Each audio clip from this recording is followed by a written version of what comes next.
is what's making this month special? It's the ladies' month. It's what our does month. that mean?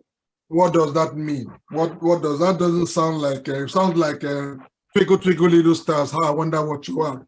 Up also high like a diamond in the sky. What does that mean? What when you say it's Women's Month? It's time for women. What does that? What are you? It's a for me. It's a period of celebrating our femininity as women. It's a period where we get to, celebrate ourselves, take a back seat, relax, and say, wow, you are wonderfully and fearfully made. There's a whole lot about women, really, that as men, how can we support, how can we aid the thing that you women want to do? How can we aid your cause or your purpose or your vision or your dream or your goals? That's what I'd like to hear. That's my first question. How would you want us to support you? Is it by singing or dancing every time for you? Please. So how do you want to be supported?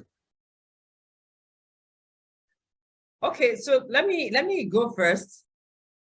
So I'm a very lively person, and I like to take up challenges, and I do something. So what I want from the men, let me put it that way, is that I just need the support. When I embark on a task, on a challenge, I need that encouragement, because sometimes out there, it can be very overwhelming. So sometimes it's a struggle, especially in this part of the world where the male are predominantly in charge of almost everything, and men are, like they say, it's a man's world in this part of the world. So when a woman is trying to break even, it could be a big challenging, quite stressful, really. So you get to hear voices that are discouraging you, voices that are trying to shut you down or telling you you're a woman, you can't achieve it, you can't do it. So sometimes if you don't get that support from the man, if you don't get that encouragement from the man, it can be very tiring, it can be very discouraging. If you're not resilient, you might just as well give up on your dreams. So imagine a woman who is, trying to keep her head straight, and she gets all the support she needs. Or sometimes when she's tired, she needs a shoulder to lean on. So besides the support, I need a shoulder to lean on. I need words of encouragement. When I'm overwhelmed, I need a voice. I need someone to, I need the listening ears to just allow me to express myself, allow me to tell you how I feel. And I need words of encouragement. I need to be, told how to go about some areas I'm not doing well, but don't be too hard on me. I'm not saying tell me lies, but be objective when you are telling me. Yeah, coach, perhaps you tell me why you're laughing. Okay, so you say I want support, but you don't want the support to be hard. So you're gonna have very soft support. No, that's not what I said. I didn't say I said I need support. I need words of encouragement. And then when I'm not doing well and you need to chastise me, go ahead and do it, but be objective. So if you do it objectively, I would take it down like a constructive criticism. That's what I was trying to say. Okay. Let your criticism be constructive, not subjective or harsh. That after telling me, I'll leave feeling worse than I came to you. I wish I never came to you. I don't want that side, because if I don't have that that shock absorber, let me borrow that word, you won't be able to actually. Sometimes when people give you advice, really, and it's not constructive, you leave feeling worse. And if you're not someone who always encourage yourself and try to put your head up there, you might leave even more discouraged and not be able to forge ahead. So even as much as you seek advice from people, you also have to be able to tell yourself, being able to identify when the person is being constructive or the person is being destructive. Because some might give you advice just because they want to discourage you pursuing your dream. So that's it, you know. So you have to be able to separate a constructive criticism and the one that's intended to discourage you from your dream. And that happens when someone is threatened by the success and progress you're making. Thank you. Wow. Wow. Okay. All right. So this is my first objective. And I'm going to make this as very constructive as possible. How many women agree with what Coach Marcella just said? Just type yes in the chat if you agree. You know what? I stand with that. I would love that. That's what I'm looking at. Just type yes in the chat. So I know that there's just more than one person that's saying that. I see people type yes. Okay. Who else? Who else? All the women, if you like the kind of support she's talking about, from men or from people around you, I want you to type yes. And if you don't, it's okay. You can type no. I don't, I'm superwoman. I don't want support. I'm good to go. I see Promise checked in as well. Giselle checked in as well. So welcome, welcome, welcome. Now, this is my first question that I want to ask. How do you ask for help or support without sounding beggy, as if you are begging or nagging when you want to ask for support? That's my first question. Or how do you ask typically? How do you ask for support? And I'm going to let women, kind of piggybanking, come in there and let's know. How do you ask for support when you want to solicit support? How do you ask? And if you don't know how to ask, you can also support. Hello, coach. Support from yes. who? From support my man, anybody. From your man, from your woman, from your boy, from your girl. Whenever you want help, how do you ask for help? Well, the way you ask varies. It depends on who you're asking your help from. Okay. If I'm asking for help from my man, no matter how I ask, you shouldn't see it as me begging, because I believe we are one. I believe we are one. So whatever kind of help I ask from him, it's my right. It is his duty as a man to assist me, to build me up and not tear me down. So if I'm going to ask help from my friends, yes, the way I'll ask in a way that she will know I really need this help. And it depends on the kind of help. It is not financial help. If it's financial help, there's a way I'll ask. If it's for you to help me in my business, maybe I need your advice on how to be about it, there's a way I'll ask. So it depends on who you are asking your help from and what kind of help they're asking. So it's the situation that will determine how you are going to ask that help.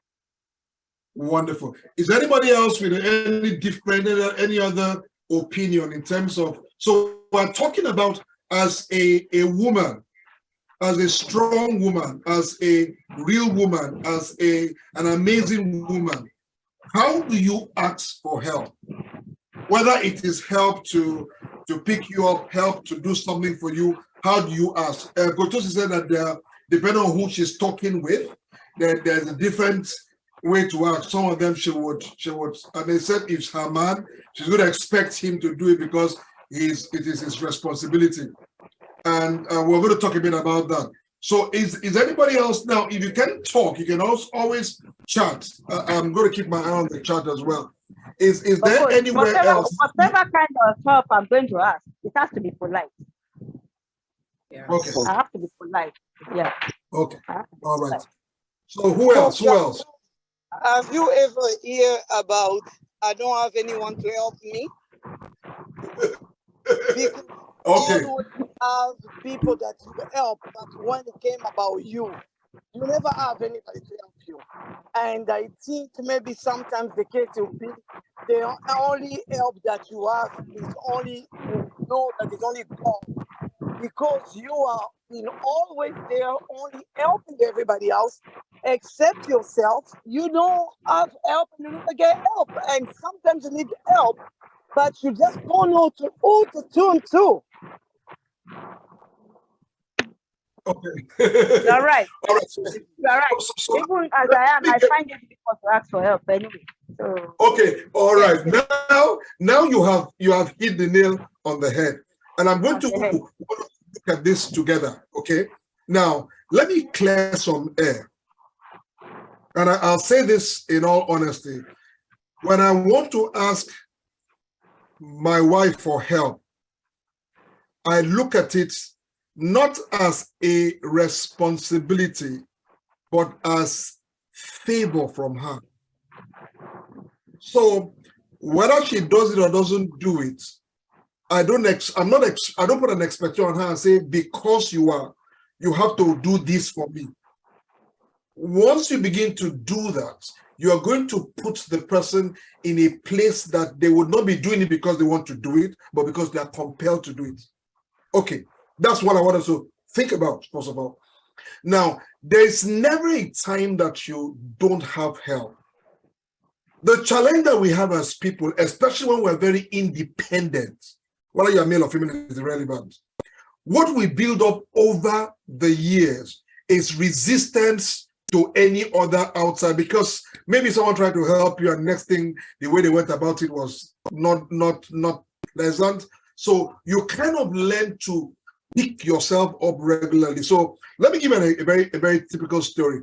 When I was growing up, I remember that I was staying in somewhere in Lagos, and every time people came, knocked on my door, hey, welcome, hi, sit down. What issues going on? I'm trying to talk with them. I'm trying to share a few things with them so that at least, even if you can, at least you can say, okay, let me pray with you. By the time they begin to unload what their issue is, my issue just flies out of the window. And I just sit down and help them process that. I kept doing that until it came to a point where I became very frustrated with myself. I was like, is it that it's only me that can help? Is it that there's no one that can ask, even just call me and say, hey, Aniekan, how are you doing? So I began to do what I call a self-search. Now I got a bit of relief because some of us are graced to carry other people's weakness. That's good. But you know what I did? I realized that I am not making enough friends that are above me enough for me to go to. All my friends are friends that are needy. So whenever they call me, they're asking me to do something, to give something, to encourage me, to talk with me. I don't have friends that are higher than where I am. So in the case of friendship, you have to have friends that are higher than you, where you go to, where you don't go to tell them something. You don't go to tell them how to do. You are going there to say, how do you do this? And then you listen to them. You have friends that are kind of below you, not below you in age, but below you in terms of where you are. They are aspiring to get to that place. So when you sit down with them, they're asking you, hey, listen, I've been going, or they're telling you what their issues are. And guess what you're doing? You're just going ahead and you're helping them resolve it. Like a glass of water, if you fill up your glass and you keep pouring it and you don't refill it, you'll soon be empty. That's where I hear many of you are. If I asked you, who are your top 5 friends? Look, they're either your colleagues or they're those that are looking up to you. You can't run around with those kind of friends for a long time and not expect to be drained or not expect to ask. How would you ask someone who you are trying to ask the person for here, we're going to ask them for 100,000 naira, for instance. Person saying that he's looking for 1,000 to sort out something. You will not be able to ask that kind of person for money. You see what I'm saying? So what you need to do is to look at maybe the folks that someone said something a long time ago. He said, in 5 years, you will be the average, your worth, your network will be the average of your 5 closest friends. So don't have a lot of friends that are always looking to you, that are looking up to you. Have friends that are ahead of where you are, and then spend more time with those friends. That's what you want to do. That's one way to help you. Now, to asking is a skill. How to ask is a skill. And I know that most of us, I'm still developing, most of us have to develop on, most of us don't know how to ask, no matter what it is. It doesn't matter who you're asking, whether you're asking your spouse, your son, your daughter, or even your 6-year-old child.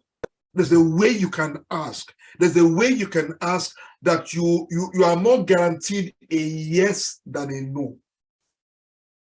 That's the first thing. The attitude towards asking is that you don't owe me anything. So if you say no, it's okay. If you say yes, it's okay. That's the first attitude when I'm coming to you to ask for something, if I would ask you. Now, if I've asked you for something before and you said no, the tendency of asking you again is slim. Just out of human, that's how we function as humans. So as women, you have to know how to ask for help or for support. But the thing that drives that the most is that you must know where you're going. You must know where you're going. You must be able to keep track of your own progress. So if I come today and I ask you to help me write a chapter of the book that I'm writing, and you help me and we brainstorm, and I come to you maybe a month after that and I said, that thing you did, thank you very much. The book was launched, is going to launch next week. The person is more encouraged to help you. But if you come after 1 month and say, I don't know, that chapter 1 you wrote, I don't know if you can help me with chapter 3. So you didn't write any other chapter that I've been busy, I've not been busy. They won't want to help you again because they're not seeing you act on what they are doing with you. Make sense? I want to open us up to a lot of thinking. A lot of thinking. We want to open up to a lot of thinking, a whole lot of thinking, or open up thinking. So that's what I want to do. When you want to ask, take yourself, for example. How do I ask? I know you told me you ask, but how do you ask? Hey, listen, Jenkins, can I see you tomorrow? I wanted to run some things by you. Okay, that's good. All right, sounds fine. Tomorrow we sit down. Hey, hi. We talk about a bit about the peripheral, but I go straight to see. People always look at what they will get. Remember that FM we said, what's in it for me? Unfortunately, that's how people think.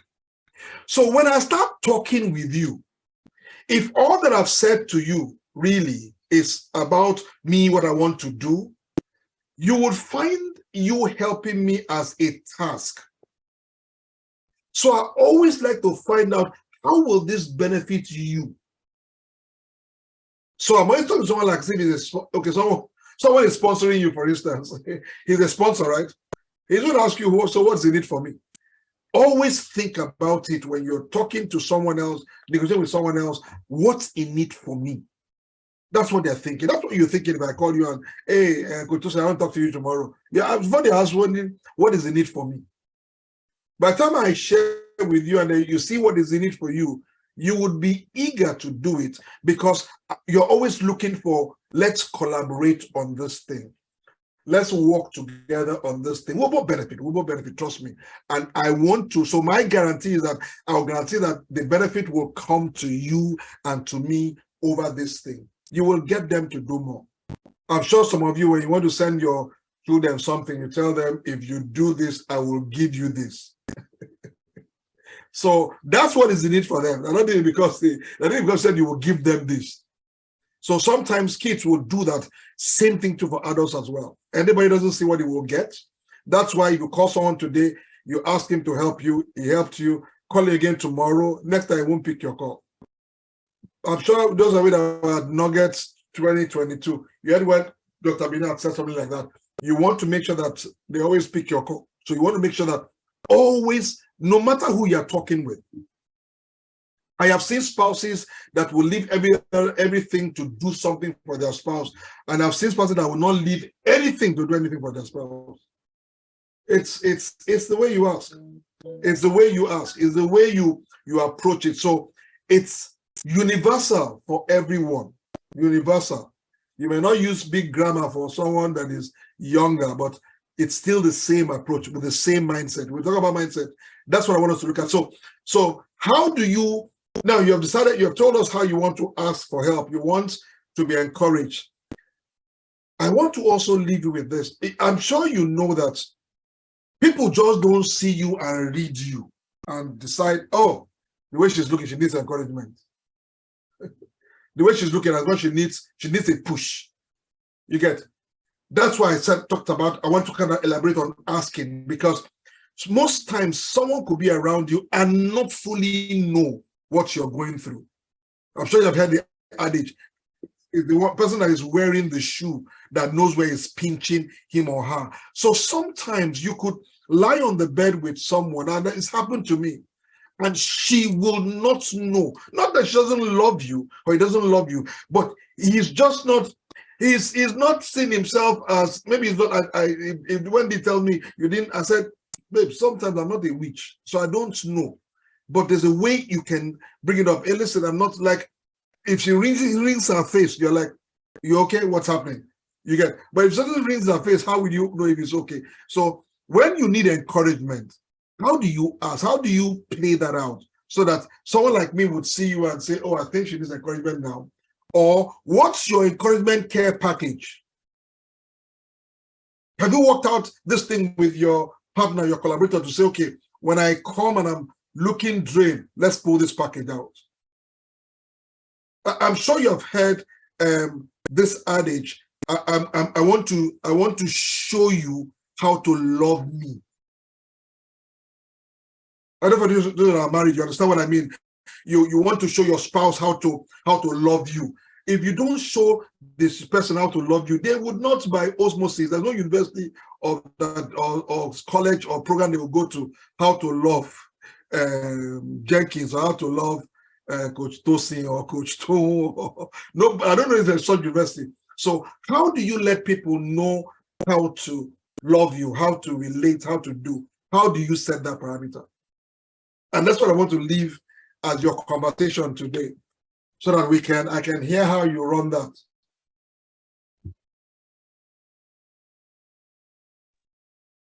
Okay, so your question is, how do you let people know you? Or what? Okay, how do people know? So you need something, or you need even support as small as that. How do you let someone know? How do you let them know that, hey, listen, this is what I need. I don't need, as you said, I don't need you coming to judge me or coming to, how do you have such an arrangement, or you just assume that the person will know because you told them that you had a bad day? Yes, okay. So for me, let me start by saying that we connect with people on different levels.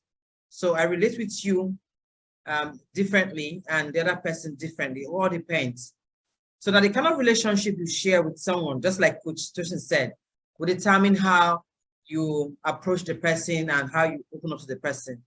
So there are people you just meet, and something in you, you let all guards, you let down all your guards and just open up to them, not even minding that you don't even know them, because something within you asks you to trust to trust your God and open up to them. And somehow it turns out that this person is able to give you the advice you seek. For some people, it depends on what you seek again.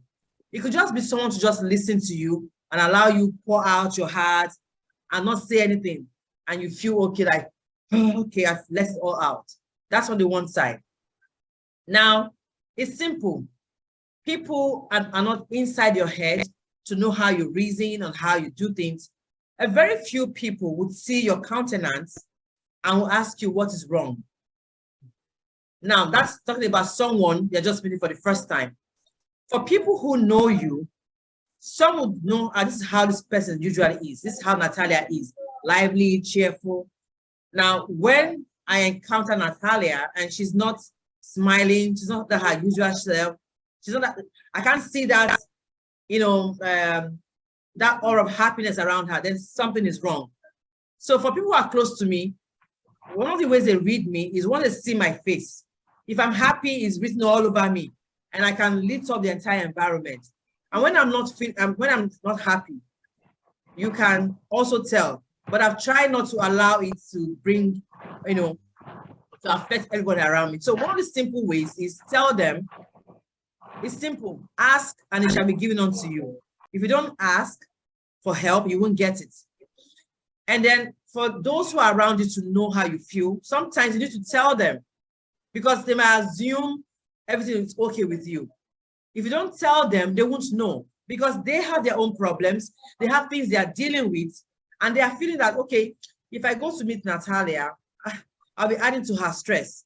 Let me just deal with my issues myself. So at that point in time, they're not even thinking about you, not because they don't care about you, but because, let me use my husband as an example. There was a time I told him, didn't you see? I mean, can't you see I was not feeling well? I didn't know. You are independent now, so how would I know? You know how to deal with pain. You know how to handle things. So I wouldn't have known if you didn't tell me. And at first I was kind of angry, like, you're my spouse. You should know now. Don't look at my face. So I'm the kind of person that likes to look at someone's face and say, are you okay? Is everything all right? My husband is not like that. He'll not even bother looking at your face. But sometimes he may ask, is everything okay? If he sends. So I'm the one that likes to look at the face to know that, okay, you're not smiling. Is everything okay? So if you open up, fine, will flow. If you don't, I respect your privacy. My husband will not bother you. He feels that you're an adult. You all have issues, so you can deal with your situation yourself. But if you need help, ask. That's my husband for you. If you want to be helped, ask. If you don't ask, how will I know? And I began to understand that, yes, truly, you can't get angry with people because they don't ask you about your well-being. It's just like someone who says, you didn't call me. So if the person didn't call you and you feel like hearing from the person, why didn't you just call the person that, okay, I'm missing you. I just want to hear your voice. So don't expect that they will keep. I used to have that mindset when I was growing up, like, okay, you should reach out to me now. I'm your friend. So it was all about me. I didn't think about the other person to that. Okay, the same way I desire to be called, this person also desires to be called. So that's just it, really. If you want people to know how you feel, things about you, you open up to them. You can tell them, this is my kind of person. You help your friends to understand you better. So when they do, they can flow well with you. In some cases, for people you have known for a long time, you expect that, yes, they should know some things. At least ask now, Shebi, we are friends. So it all depends. That's why I said at the beginning that you connect with people on different levels. And finally, I've had to meet someone I don't know, but something within me said, talk to this person. I needed to talk to someone. I didn't want to talk to any of my friends. I didn't want to talk to any of my family members. Like my elder sister is my number one go-to person. She's someone I would like to open up and share a lot of things with. In recent times, I don't tell her some things, not because I don't want to confide in her, because I feel that there's some things I may share with her. And she's so worried so much about me. And so if my sister who is there to me is worried about me and so concerned and really worried, I'm adding to her health issues. So I should pick the things I will tell her that will not affect her health. So that's it basically. So we'll connect with people on different levels. And if you want them to know about you, tell them. If they don't want them to know about you, don't assume that they will know. And don't take offense when they don't reach out. That's my own view. Thank you. Oh, my sister is here. My sister is here. Because Aniekan, God has delivered me now. I have seen she has not exposed herself. That's very good. Now I know I've catch her. Hey, it's well. So Linda, my hands are clean. I always have your Very back. clean, very clean. She has already said the secrets. No wonder she doesn't pick my call all the time. Coach Aniekan, it's now been clarified that you are a private investigator, and hereby you have also solved another case. Yes. Okay. Thank you, Now, thank you, Ma. You're welcome. I've been hearing all of us talking, and I'm happy that the ladies are really speaking out, because it's another Women's Month. And that means this month we are going to be doing no other thing apart from talking about those things that affect our women. It's a sign of our support for the women folk, also a sign of our respect to the womanhood, because we identify with the woman, and we also realize, and openly so, we confess, all right, and agree that we need our women folk to be 100% in all they do. We know they do a lot, but we want them to be fully recharged and always on point when it comes to the things about life. We can't do without them. They are the ones, they just don't, they only just, well, they don't just add spice. In fact, they do the real cooking when it comes to life. And I don't mean in the kitchen. I mean knitting families together, knitting societies together, and by extension, keeping a nation strong and viral. They do that. So welcome, everyone. If it's your first time of joining us, please, you are welcome. It is a family affair here.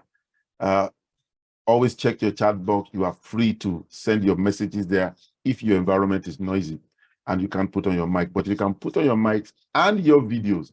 It is always, always welcome. We love seeing your beautiful face. So don't hesitate to put on your mic and ask your questions and make your comments. The month is the Women's Month, and we're talking about the woman, our woman. We're talking about our struggles. We're talking about our courage. We're talking about our strength. We've already identified something here because we're saying one of the struggles for the woman is asking for help. In fact, I'm sure the women in their mind were saying, our struggle is that people don't help us. But we've identified why that had become a struggle now. That one of the struggles is that we may not be able to know how to ask for help. So as the women are learning, the men are learning, because I could just see myself not knowing how to ask certain people for help. And I'm also seeing some people in my life not knowing how to ask me for help. So we need to understand each other in this way. And I will say, I know women have different areas where there are struggles, all right? We've dealt with one saying, you need to know how to ask for help. You need to know how to engage people.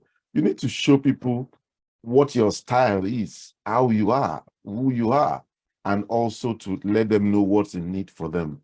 And you also must be ready that people will be committed to certain things with you because of their investments in you. They're going to come asking you for a report, ask you for an update. So don't flare up and say you are taking too much, you are the mother hen. You know, you got to resonate with such people in your life. So which other areas are we having struggles? I see, for me, in a whole lot of women talking about not just relationship or social relationships, it's also in the area of our mental life. Mentally, are there struggles for today's woman when it comes to the mental relationship, the area of how you handle other areas of your life, like academics, developing yourself, personal development?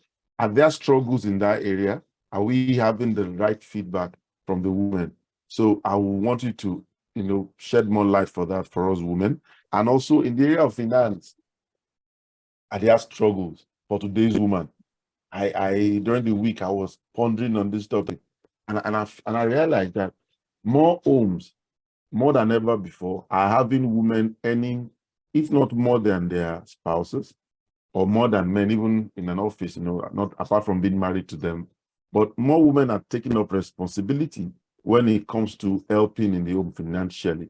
And some women are taking responsibility over their children. There are lots more single parents right now. So women, how is the struggle? What are the struggles in the area of your mental life and also in the area of your finances? How has it been? How are you coping? What would you want to be better in the area of your mental environment and also in your finance? What would you want to be better, and what are the challenges right now? I would love to hear from the woman.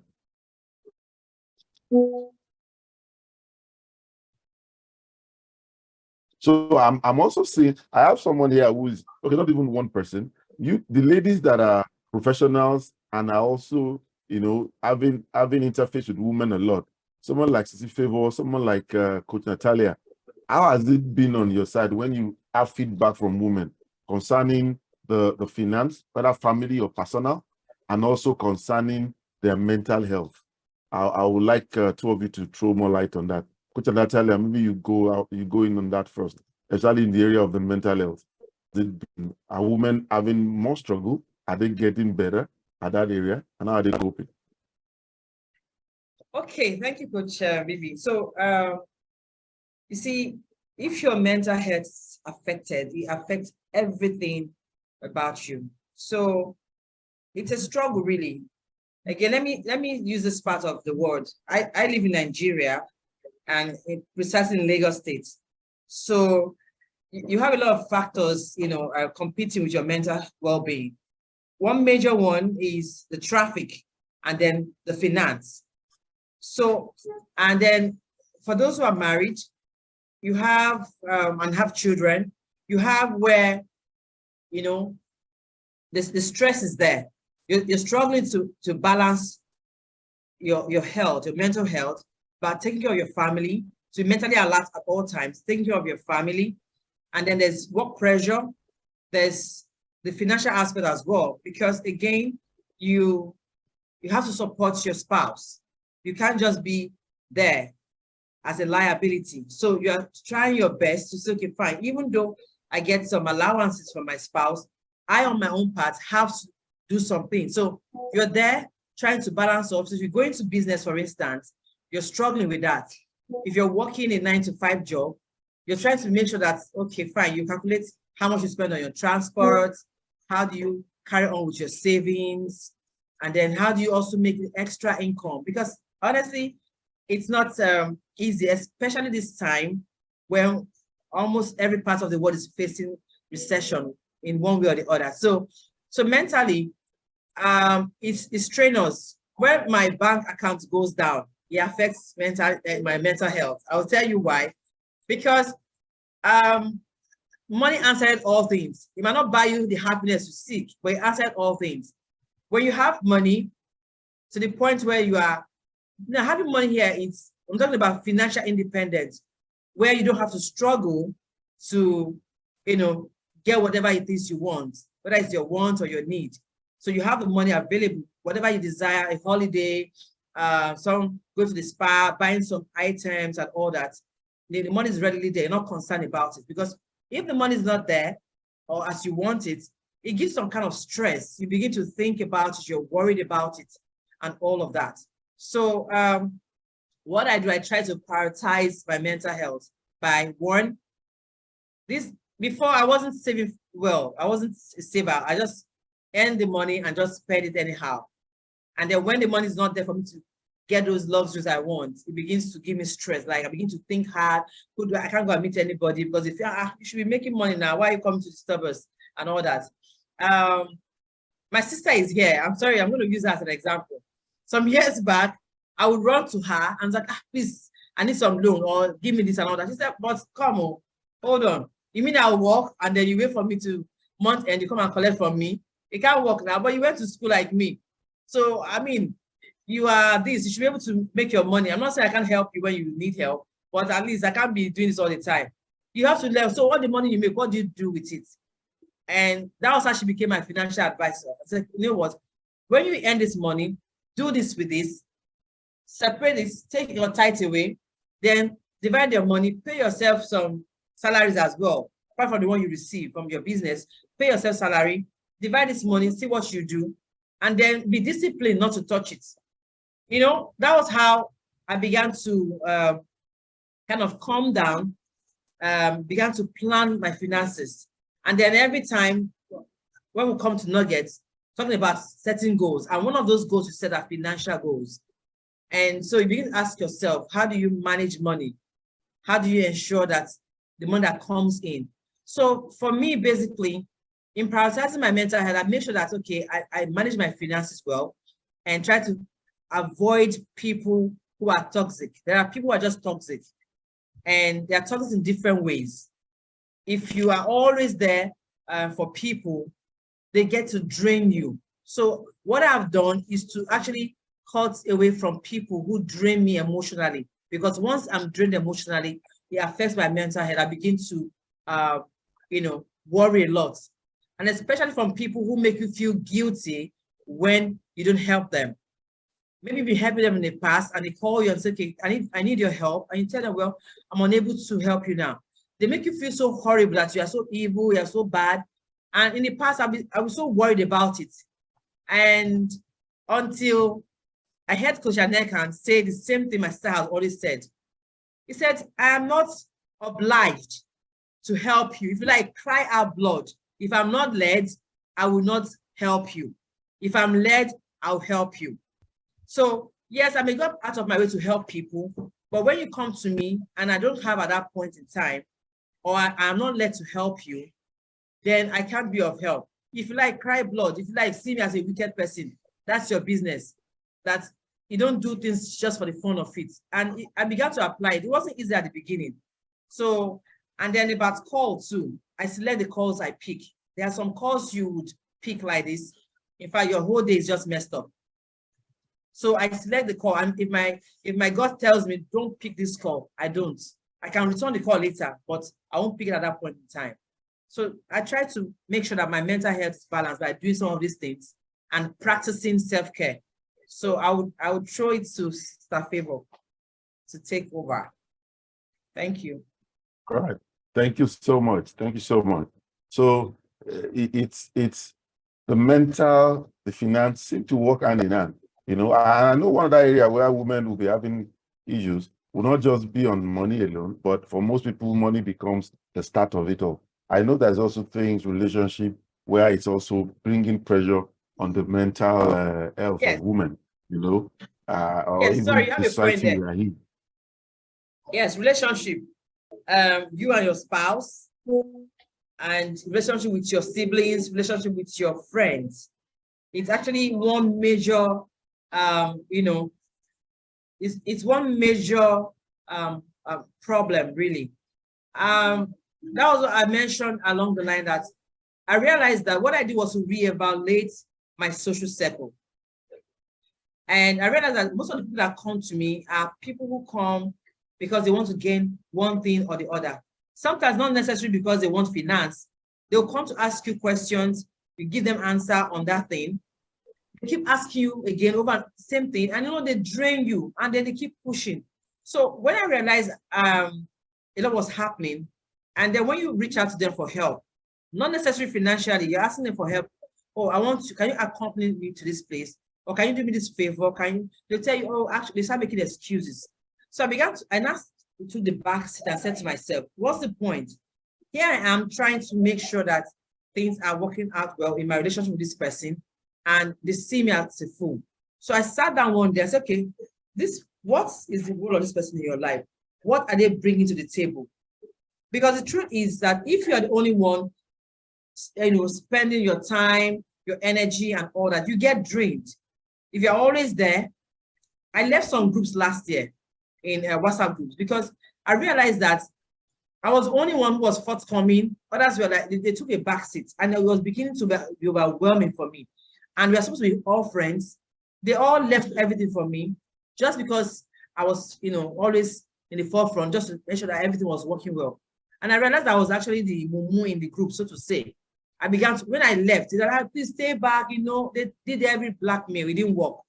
And the moment I left some of those groups, I felt some inner peace. I felt like a burden lifted off me. Outside of the groups, I related to some of them, not all. So I began to reevaluate some of my friendship, and I was pruning them. I'm making sure that as I prune them, that was also bringing something good to the table as well. But what I've told myself is practice, pursue what is important, and leave what is not important. And then for my marriage, I tried to say, okay, fine, maybe I want to have a discussion with my husband, and he's not in the mood at that point in time. So I'll just let it be. Before, we have to talk, we must talk. It doesn't matter. Then he'll tell me, oh, I'm busy. Okay, you can't be busy from Monday to Sunday. So, and when I learned during that period that when you say, can we talk? Don't ever say that to a man, can we talk? If you say, can we talk, they know that, aha, get ready for anything. So they'll be, you know, you have to ambush them, ambush the men. Don't just say, let us talk, we need to talk. Just go straight to the point. Once you go straight, they can't escape it. But when you tell them, we need to talk, or can we talk, you have given them an easy way out to prepare themselves. Okay, can talk, but can we do that tomorrow? When tomorrow comes, another tomorrow will come. Don't tell them, don't preempt, just give straight. That's what I learned, and it has always worked for me in recent times. So let me stop here. All right. So get set. I'm going to ask you one thing. Get set. But let me say this for the men folk. You are right in the sense when you say, can we talk? The man becomes not always jittery, but becomes concerned. You see, over time, from the time of Eve and Adam, the man has gotten wiser. The man has realized whenever you say, can we talk? The question I have in my heart is, what were we doing before? We were talking already. You can imagine watching a movie and you were discussing about the movie, the wife said, can we talk? What were we doing before? I just told you about the hero of the movie and how he escaped the villain. We were talking. So when they say, can we talk? That means it's not talk. That's what they call the deeper dive. So, and you're very right. I think most men prefer, I assume, that when the woman wants to talk, no matter how serious the talk is, to look at a time when the man is not engrossed in something else. If a man loves watching football, you don't come telling him, well, can we talk when he's watching his team losing the Premier League? He's not going to listen. He probably will just nod through the conversation and say, yeah, I agree, go and do it.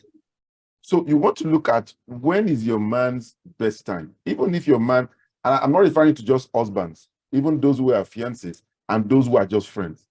When is this other person's best time? If it's when he's just finished a meal, then get a good meal. Get it ready for him. If it's when he's just finished talking about his success at work, start off the conversation with the success at work when he's feeling better.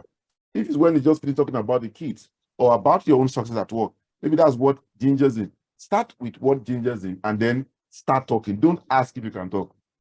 Because the truth is that you can always talk. You know, and I would advise, I have someone who likes talking, you know, with his spouse or his partner, like midnight. Not every man like that. Some people love it. Some people love it. I used to have my mom and dad whisper at night. I used to hear them. They seem to be old nighters. So Friday night, they seem to have the gist. I'll be hearing their voices, you know, on the hushed tones, maybe because of the wall. I couldn't hear, but I knew they were talking, you know, softly, and they would laugh and all that. So some people may just be like that. So women, please don't ask, can you talk? Just go ahead and It's talk. an old fashioned. It's an old fashioned, right. But it does work. I think our parents, they used to tell us the best time to talk with your husband is when the two of you are in the bedroom. That is the best place to have, you can talk everything then in the living room, the kitchen.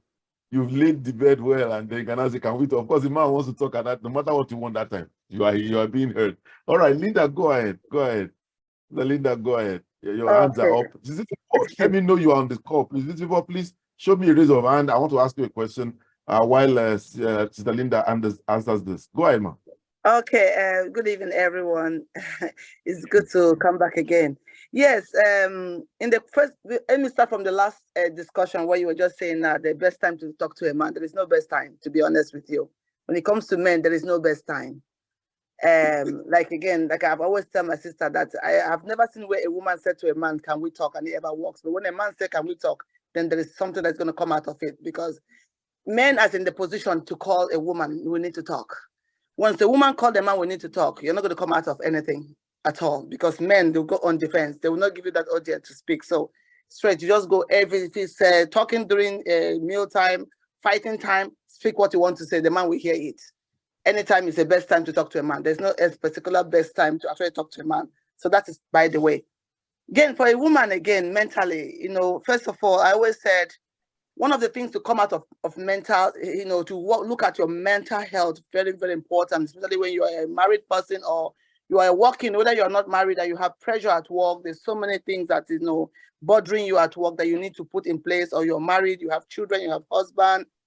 And one of the things that you must learn, have the skills in you that you can't be under pressure to please other people. You must come to that point in yourself that you need to please yourself first before you're able to take care of someone else. Like, for instance, when I used to have my babies, what I do is that before I feed them, I always eat first. So when I eat and they are crying, I'm eating. I say whenever I'm done, I look after you. So I put in that, and I find out that I end up not eating garbage, not eating the wrong food or eating nonstop. So I feed myself first, and then I look after them, and everybody is fine at the end of the day. So first thing you think about yourself. Yourself is very, very important before you can give somebody your best. You have to look after yourself first. So a lot of women are under pressure trying to please their husband, trying to please people, and they end up getting angry at the end of the day because they can't please that person because they themselves are not in the right state of mind to please someone. And again, managing cash is something I always tell women. I said, your wealth is your voice, your money is your strength. So it's very important. So sometimes a man might be men don't really talk. They're not designed to talk. Sometimes a man is doing everything in the house and you're not just doing anything. And then when he comes back and then maybe the house is dirty, maybe the house was just dirty like a few minutes ago before he came back. And then he put that on your head. He's so angry, but he's not going to tell you because the house was dirty. It's the fact that you are not even helping financially. So the man is angry, but he might not say to you, maybe he's the one that told you not to work for his own selfish reason, so that men will not take you out there or look after you there. So there's so many reasons that as a woman, you must have to do something to also bring in, at least to help also in the family. Even if your husband is giving you everything, you must also know the little things that you need to do. You don't even have your husband for money for certain things. Men like it when you have that energy to do something. Sometimes they won't tell you for their own selfish reason. So the way I always tell women that there's so many ways you can save, and then you have financially, when you look back, you know that yes, when you come to somebody that you need money, the person know that you can pay back. First of all, like for myself personally, the way I did was I opened a 3 account. That 3 account is the same bank. Yeah, I have a current account and I have a savings account, and I opened another current account in the same bank. So my first current account is where my wages and everything goes in, and where my direct debit and everything goes out. My savings account is when I have like a reservoir, like when the emergency, I can take that money out and solve a certain problem. Then the other current account where I put savings, if somebody is dying, they are burying the person, that money will not come out. When I put that money for a purpose, for something, it is meant for that purpose. No matter who is dying, I'm not going to bring out that money because I've already called that name before I put that money. So I'm saving for a car, or I'm saving for something, I am saving, period. I'm saving to travel, I'm saving. So no matter the problem, I don't have money because that money, for me, as far as I'm concerned, that particular account is locked up until that money is, and that's how I take care of certain things I want to do. Like that would make me hardly go for people to borrow money from people because I've already, managed the way I save my money, and then not going to people. So, can you borrow me this tomorrow? Tomorrow, can you borrow me this tomorrow? Even if I'm paying back, can you borrow me? After, well, even if I'm paying back, they will not give me again after a certain time. Because the people you're asking for, how are they saving their own? So we have to think of the way of managing your home. When your husband give you money, like my mother-in-law would teach me, she said to me when she taught me, she said, come, if they give you 100 naira, go and cook soup for 40 naira, let it sweet like 100 naira, take 60 naira, save. That's how women save. And that's how they buy abada for themselves. It's not their husband that buy them abada. The thing the husband buy is the car. And all those big things people see outside. But all those small things they have, it's the women that buy for themselves. So, from that's kind of the thing that helped me start knowing that, I have to know how to cook well, and I have to know how to save for the raining days. When my husband, remember one time when he was going home, I was so happy taking the children home for the first time, after 12 years of expecting, and then God blessed me with three bouncy baby boys, and I'm going home with these boys, and then my husband was going home to, make sure that our house, everything is in place. He didn't know I saved over 20,000 euros. I gave him with that such a happiness.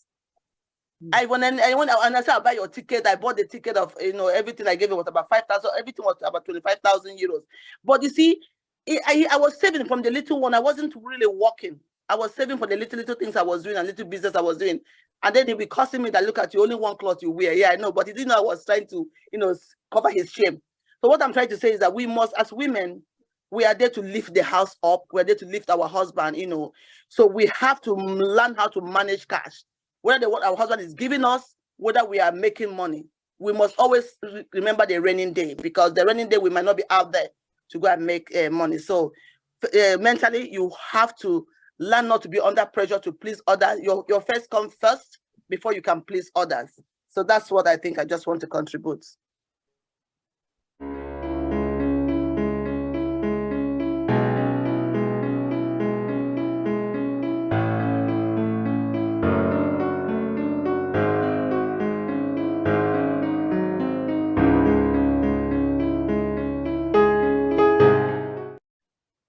right, thank you so much. We need as women to also learn how to handle our personal finances and also save, and like you said, be able to approach the men and be able to ask questions. All right, now before we round up, I would like to say that we just have a few minutes, so whoever's answering this has to take it up within a minute.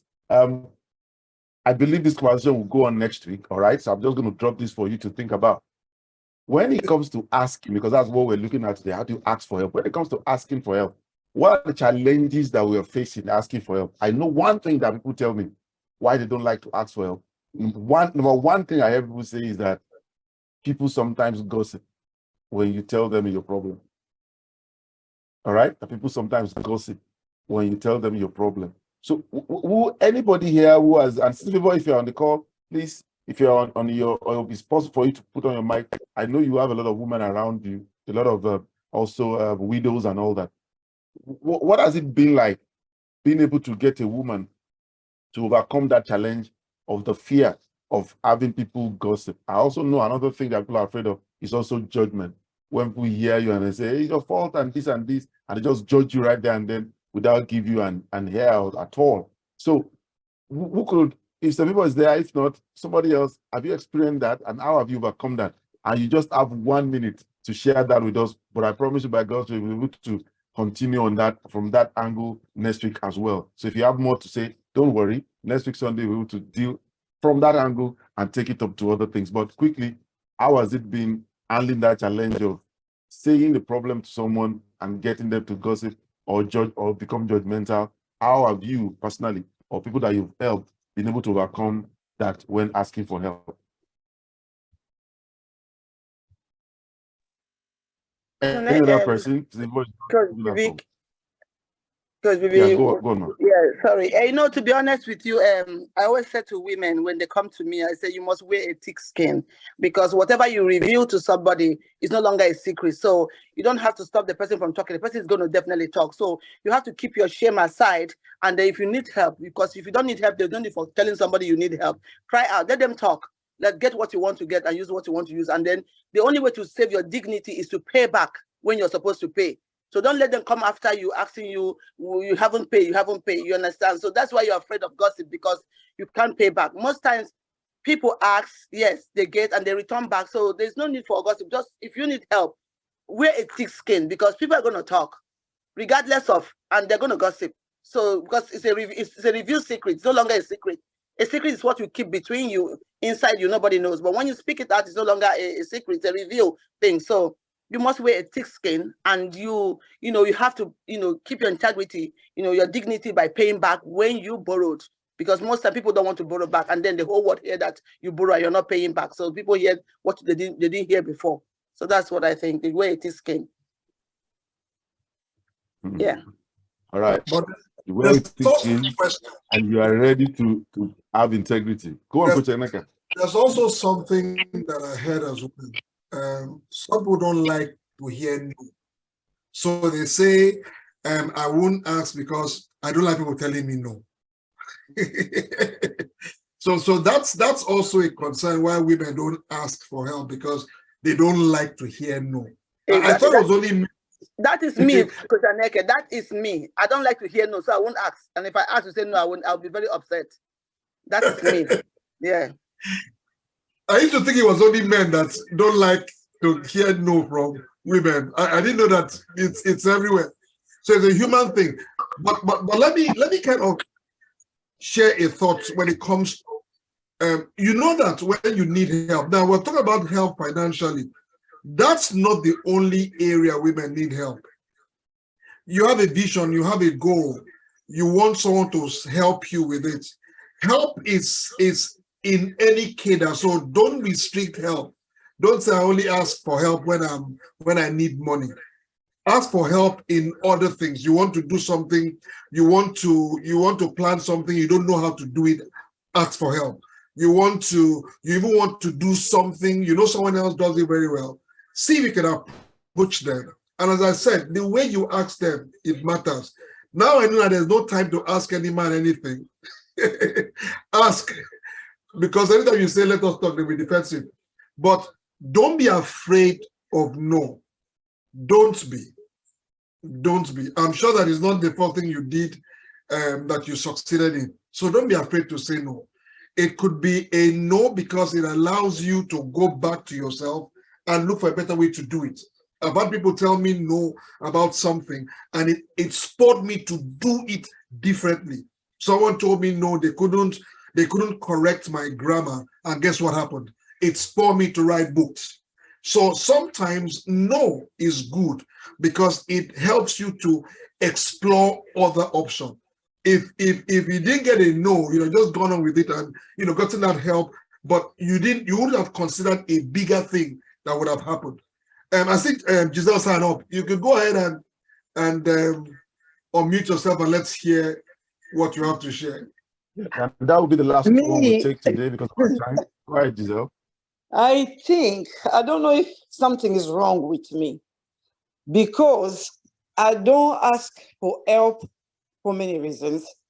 One of the reasons maybe I have tried also to get help, but the help never been available for me. I can give an example. I know some of the people, a friend of mine, one time he told me that I never ask for help to people because I am proud. They say I am proud. That's why I don't ask for help.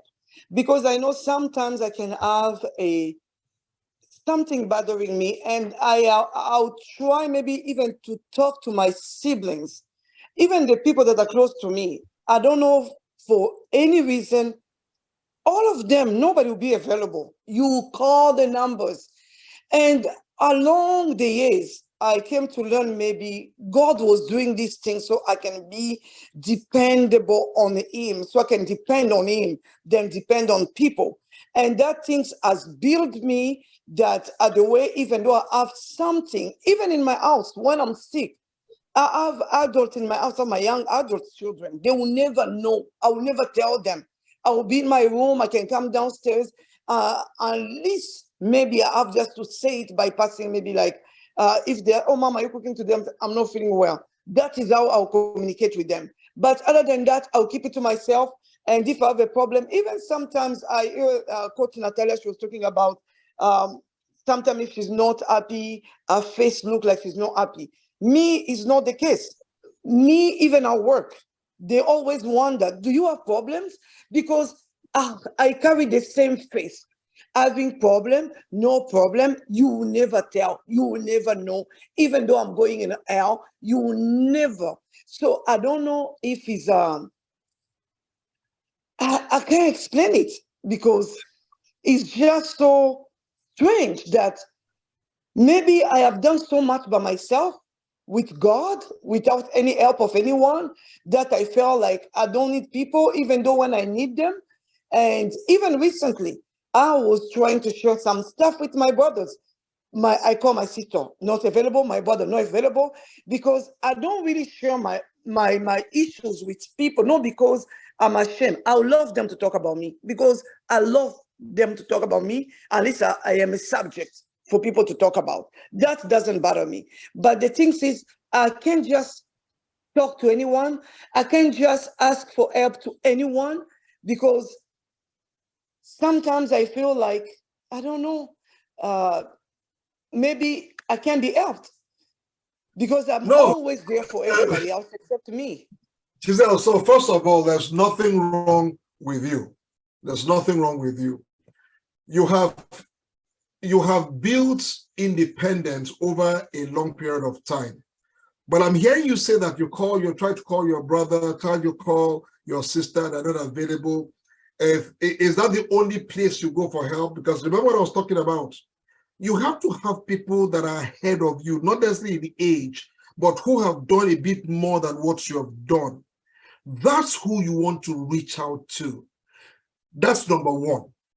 So sometimes, which is most times, you have been resilient to asking for help because you've tried it, it's not work. So you're used to doing things yourself, but that doesn't mean something is wrong with you. Change your friend, in terms of when you say, this is my friend, these are my friends, change that cadre of friends and have a bit of, because I'm sure that if you called me and said, hey, Aniekan, can we talk? I won't tell you, no, I don't have time. We'll make our time and talk. Is that correct? But most times you don't go there, and you're not going there because they will feel that no, you are bothering them. Listen, I have people that I talk to who are higher than me, and I talk to them regular. I do that consistently. So that's why sometimes I come and I'm available and I'm red hot, because I'm always getting feed. So do that. Tell yourself your goal is to get 2, 3, 4 new friends who are ahead of you. If you are maybe you are a manager, so they are CEOs, but they're in that case that when you go to talk with them, what you will talk about will be different. It will inspire you at the end of the day. Don't hang around. You know, sometimes our siblings are, I don't know if you know that adage that the prophet is without honor in his home. Sometimes our siblings are not always a good go-to, because they have seen you finish. I mean, what do they, you're calling them, you call them 2 days ago to ask them about the weather. You call them 4 weeks ago to call them about, so they think they are looking at it from that perspective. You have to have people who, when you call, they know you want to talk. Have that. Let that be your goal. And that goes for everyone. You have to have people that you can talk to. I like the fact that Coach Natala said she can talk to her sister and say, listen, says what's happening. See where I am. And her sister, so you heard her, she's very blunt and direct and straight to the point in terms of dealing. Get those kind of people. You don't have that kind of sister or brother, get someone. But please don't do life alone. It would wear out on you after a while. Please. Thanks. Thank you, Coach Aniekan. I'm very happy you addressed that, because obviously we're habitual beings. So whenever we do things for a while, what happens is that you get used to that. All right, all of us. I think a lot of us do that. Once we've done something for a while, we say, well, I've been doing it, so let me just keep on doing it. But you got to know that you have to move together with other people. Like Coach Aniekan said, if your family or people around you are not able to serve in that purpose, look for other people outside your immediate group. Bring them into that your inner circle, because we all need someone to lean on. Oh, am I singing? Lean on me. All right. So we all need to move around with that. So let that be a goal. I'm going to get 2, 3, 4 people who I can always go to for different areas of my life, marital, finance, business. And you know, they're higher than you in that realm, and they're always willing to give their time to you. Thank you, Aniekan. I think that's the best wrap up for today. Because of our time, we're going to wrap up right now, and we'll continue this conversation next week. Don't forget what we said last. Tadeka said something, and I want us to lean on that from next week. So get your mind prepared. How can you be independently dependent, and also from that be able to achieve all your goals as a woman? How can you be independently dependent and achieve your goals as a woman? We'll take it from that. This is Nuggets for a Successful Life with Coach Aniekan and the Team LTS coaches. It's another Sunday, the first of the month of March, and we are in our Women's Month. So look ahead to next week. We would be so happy to have you here. Thank you, everyone, for joining. Everybody that's been on this call. I don't will call names because of time, but don't forget, you need not be afraid to hear a no when you go asking questions from people, asking for help from people. Also, when you ask for help from people, have integrity in your own dealings with them. Also, focus on your own goal. Don't get pushed aside by whatever someone says or gossips or how they judge you, and ask for help in other areas of your life as well, not just in one area of your life, because we all need that help. So keep asking so that you will get better. Your testimony means the world to us as an organization. So if you've been on this program today, you've enjoyed the program, or even if there's something you didn't like about the program, oh, I didn't like it's too short, or I didn't think it's too long, oh, I think they will have allowed this to happen, please go ahead and share that with us. And most importantly, what did you enjoy in the program today? What was it good it did to you? Check on the chat box. You'll see a link. Please click on that link, even right now, and go fill out. Open it up on your other browser and be ready to fill it up. And if you can't find the link quickly after the call, come to the WhatsApp group or ask anyone you know here, hey, please, can you get me the link for testimonials? We will get it across to you, because it matters to help us to serve you better. It'll be same time next week on your time. Until daylight saving changes again, we'll be meeting you here. It's our pleasure to do this. And with all humility, I say big thank you to everyone. And on behalf of myself, my name is Coach Bibi, and on behalf of myself and every other member of Living an Effective Lifestyle Incorporated, and most especially our head coach, all the way from our organization's headquarters in Toronto, in Ontario, Canada, Coach Aniekan. Would like to say a big thank you for joining us today, and we look forward to seeing you next week. On that note, I say bye for now. Have a wonderful week ahead. Thank you. Bye. Thank you. Thank Have a good you. night. Bye-bye. So Benjamin, I see you in the house. Bye. Thanks so much. Yeah. The thing is, So remember, Thanks so the much. program, struggle with the the program is officially over. The program is officially over. So if you want to check, you can. We are waiting for the after party. Let me drop this in. Anyone who also has certain points, things that are really bothering you, please don't wait till next Sunday. All right? There is a meeting on Wednesday. It's called Real Conversation with Coach Aniekan. And I mean this. Coach Aniekan has things planned out, but if he notices your questions in his email, in his WhatsApp, if he notices your question and he can feel your heart throb, I'm sure it will give time to answer those questions. So there's something you are passing through. And we have been saying, look for help elsewhere. If you've turned to your spouse, you've turned to your brother or sister, and they don't have time to help you, or they don't just know how to help you, please try out Real Conversation with Coach Aniekan. Hopefully, you'll be able to find respite also there. That will be on Wednesday. It's from 7 p.m. my time. And come on, why not try it out?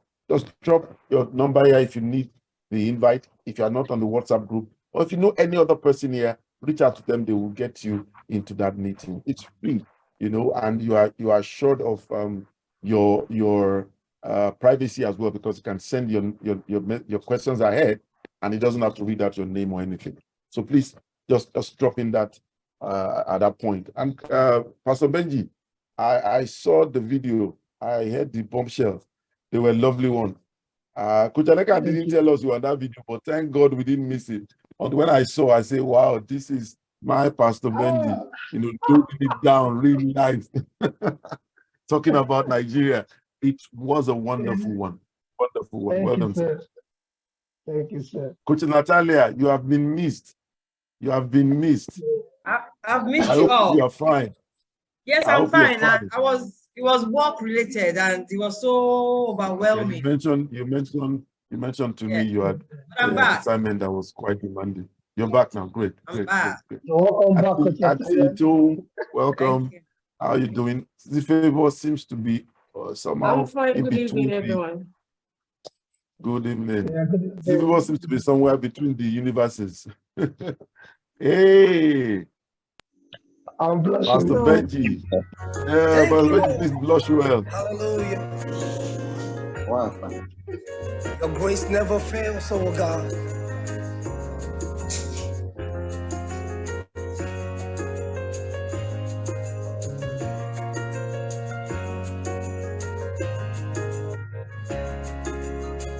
Dependable, reliable, unchangeable. That's who you are. From age to age, you're still the same, forevermore.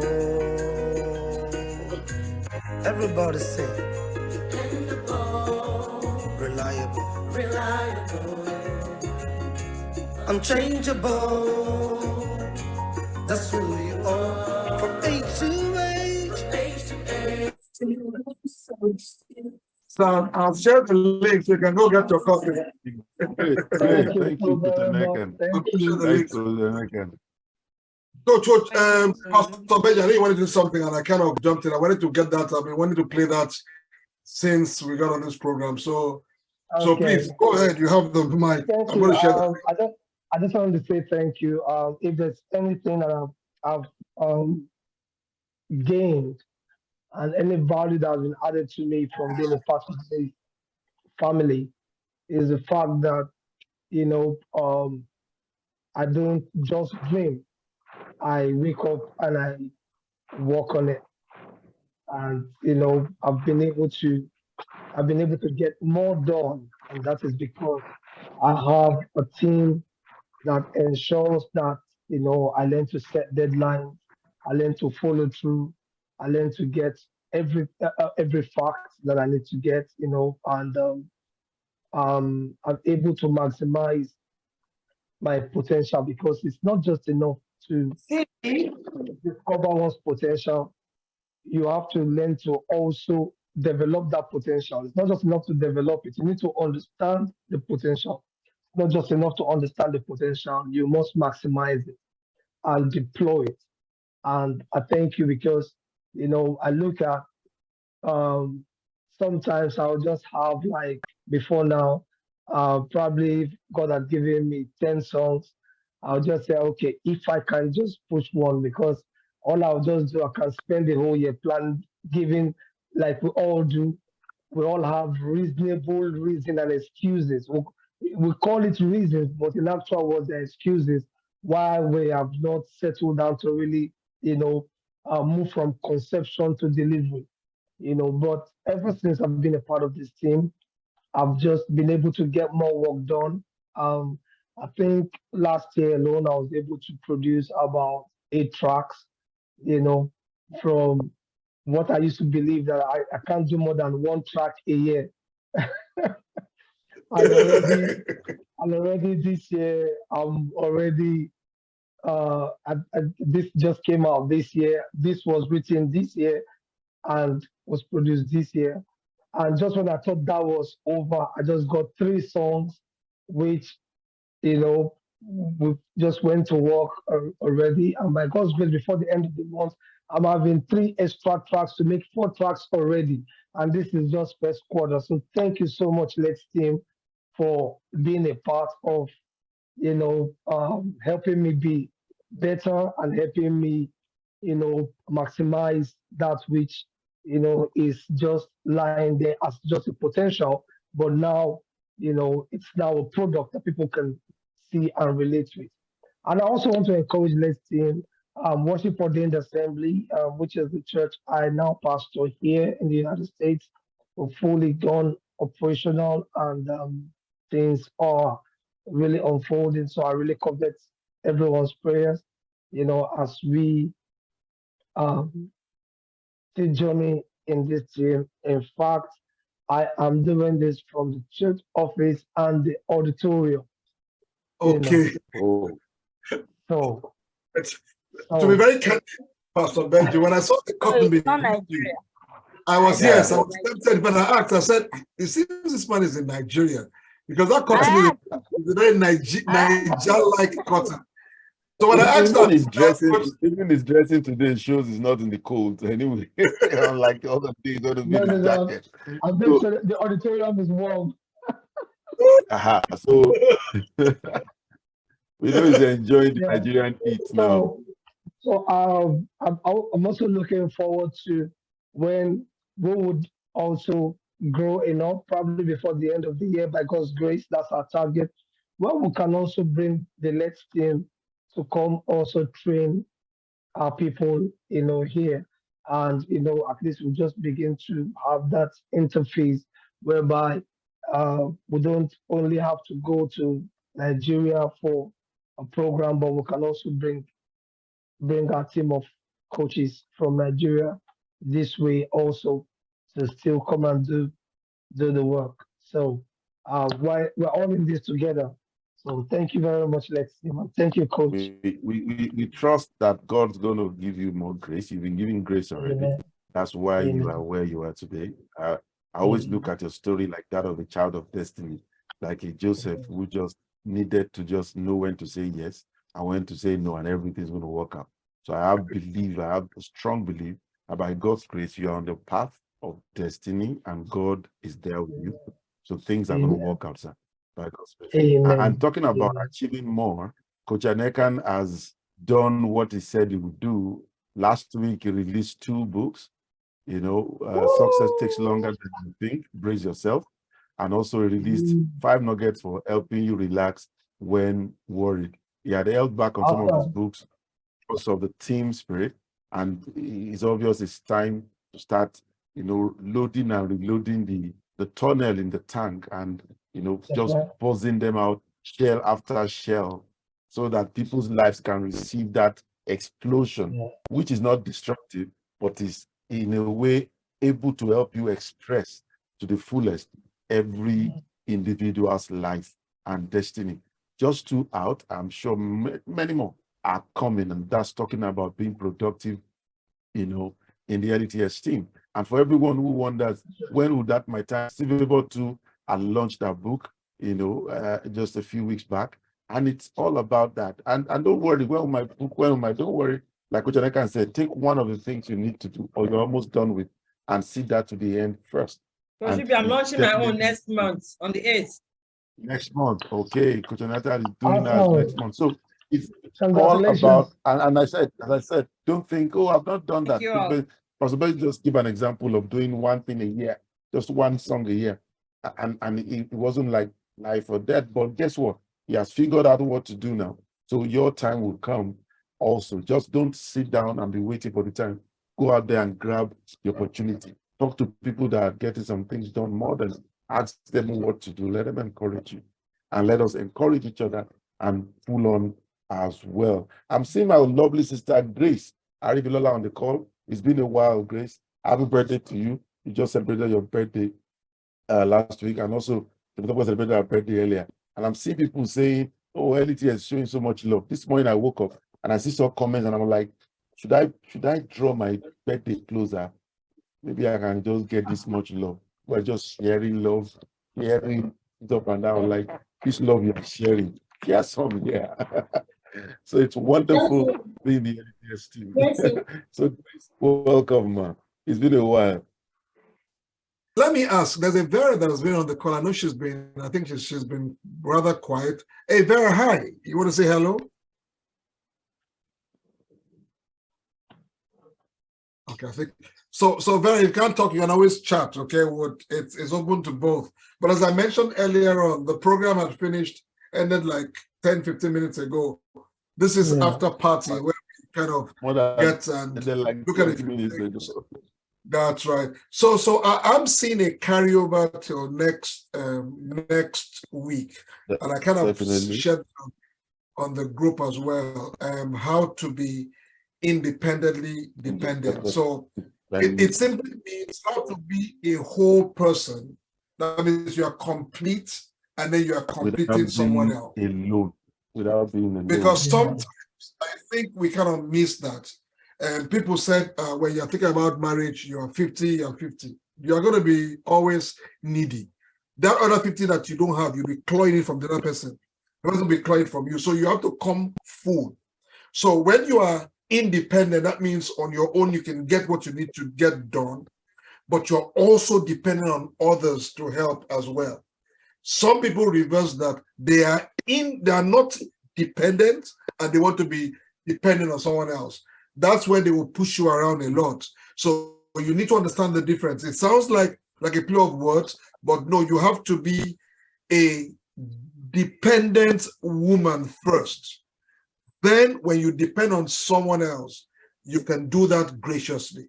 If you don't, it's like you're not mature, you're trying to take something that is for mature people. You're going to burn your finger because you won't have what it takes to bring to the table. That's how it is. So remember that as a woman, and I like to say there's two things I want to say. Number one is you need to understand that a lot of times I think we try to look for a lot of things to do. We are looking for maybe if I was doing this, I was doing this. Listen, what you're already doing now, that's where your success really is. Just do it. Do it well. That's it. We all have different graces, different gifts, different talents. We are good somewhere. How well are you using that? Or you are saying, I'm waiting. When I get this, when this happens, then I will do this. You would not. Pastor Benji just thanked us, but he's been an encouragement. He don't understand that. I realized that sometimes when you're waiting for perfection, you can plan for the next 4 years. You're still planning. You put it like, no, it's not. So I've decided that every week I will launch 2 books. No, not launch, I'll release. But I told the team, they can't release any book. They have to launch their books. That's right. Except they have 4 books that they can be releasing every week. If they say no, we only have 1, they have to launch it. So Coach Dosi is launching her book. Coach Bibi is launching his book. Coach Nasala just declared that she's launching their book. So you guys jump on it. Meanwhile, Coach Nasali, I realized that Temitope is a very good book launch planner. So we're going to be using our services like, so that's we're looking for her. We're just going to leave it for her to do for us. Make sense? Makes sense. So note, we'll talk about that and she will likely be on a meeting on Fridays if it's okay with us. But please, whatever you have that you are doing well, just do it to the wall now. Do that same thing. Say, this is my offering to the wall. Just give it out. Yeah. Don't perfection. Perfection comes from years of doing. Don't want to do you want to do something the first time, you want it to be perfect. You will not do it. Most of you that are married were not perfect. So how do you want to get perfection over that? No, it doesn't happen. Do it. And if you don't do it, see, the enemy of best is good. If you want to confuse yourself, add another thing to what you're already doing. Just add one more thing. So it's, listen, I've telling you this out of experience. It's crippled me not once, not twice, even while we're talking. So I've let, what is it that you have been doing? You've been, some of you know how to add numbers. Start to add numbers for people. Some of you know how to talk. You know how to, like, I love what Favor did. Favor said, Coach, you know I can edit. I said, yes. I sent the book I'm writing now. I sent it to her. I said, edit, please come and edit this book for me. Let me show you the cover that they sent to, that I got. Maybe it's inspiring. Maybe it may not be inspiring enough, but it looks groovy. Okay. Let me so I can get your. So what I want to do is, once they send the other, is it the other ones? I'm going to get your feedback. But don't wait. There's not like perfect nothing. I don't know anything like that. It's not like the perfect time for something. As Yorubas will say, now is the time. What you're doing now is the cocoa. If you can do it now, then you will get around with it. If you don't, you're going to have a bit of challenge. This is the proposed cover that we're looking at. Is goal setting necessary in life? Is it a necessity to set goals? Some folks have argued no, some have argued yes, but is it necessary to set goals? Now I can explain this to you that you're saying it doesn't have to be rocket science. It doesn't have to be. This picture is a picture of my street. This picture is a picture of my street. And maybe I can show you other books as well, but you need to understand that, listen, you are where you are now so that you can launch, you can hit. If you give it another 10 years, I bet you, you still wouldn't be able to release anything, do anything. So what is it that you're doing? Some of you know how to design. Some of you know how to do. You guys work well with numbers. You work well with children. You work well with, write a children's book, for crying out loud. You work well with adults. Write that. Some of you are looking at, I want to start to moderate programs. I want to sit down, do programs like Baby will do programs. What are you doing? Are you being an apprentice somewhere? Are you saying, hey, listen, I'm going to, log in. This is a program. This is a training ground for so many of you. Trust me. None of you ever asked, so how do you do that? You can always ask. Listen, you want to start to head this program. You don't need to come at 8 o'clock your time. Come 20 minutes before that. Carry the conversation with you. Today, I kind of kept quiet because he wasn't there. Waiting, when I asked them, they were talking. I was like, what kind of talk were you guys talking? Asking, how are you? Are you okay? Is he well at home? It's not conversations, for crying out loud. I remember when we started talking now, we're asking ourselves questions, and you were talking out of the box. That's what you want to learn to do. It's not difficult. How do I stir up conversation? How do I start a conversation? That's how you start. And then the rest would always come. Now we don't have that kind of time we used to have before, where we'll be here till for 1 hour, 30 minutes. Now it's a 60 minutes program, right? So instead of waiting after like this, but this is where you want to exercise what you have. You've told me, coach, you know what, I like to facilitate, I like to coordinate, like as I see people do here. This is the time to come do it. Come with some topic, something you want to share in line with what we're talking about. You know what, I've been thinking about women, and as a woman, I'm thinking that I'm changing myself. I think I should do a bit more, but you are talking. When you talk, now easy for someone to say, hey, I like the way you said this, but you didn't highlight this. But if you don't talk, you would be quiet for a while. And I say this, and you need to understand, there's no amount of what your vision is, what your goal is, what your dream is. If you can't communicate it and move people along, you will do it alone. I don't like to do things alone. I don't. So I've learned how to ask for help and to ask for help in such a way that 99% most times you can't say no.